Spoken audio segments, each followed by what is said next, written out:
Hello everyone, welcome to Data in Nutshell. In this video we are going to see how we can change the name of our Gmail account like this. In this it is Data in Nutshell and I want to change this particular name, the name which is displayed.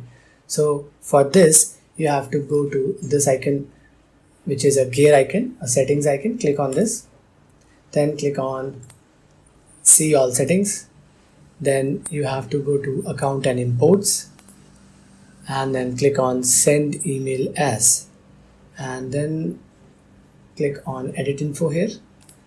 It will open a page like this where you can click on this button and then write down your new name, right? Once it is done, you can go and click on save changes. This particular window will be closed and your Gmail name will be changed. And with this method, you can change the name of your Gmail account.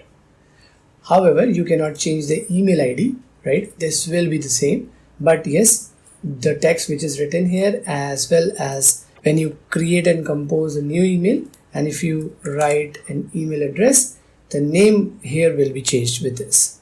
I hope this will help you in changing the display name of your Gmail account. Thanks for watching the video. Have a nice day.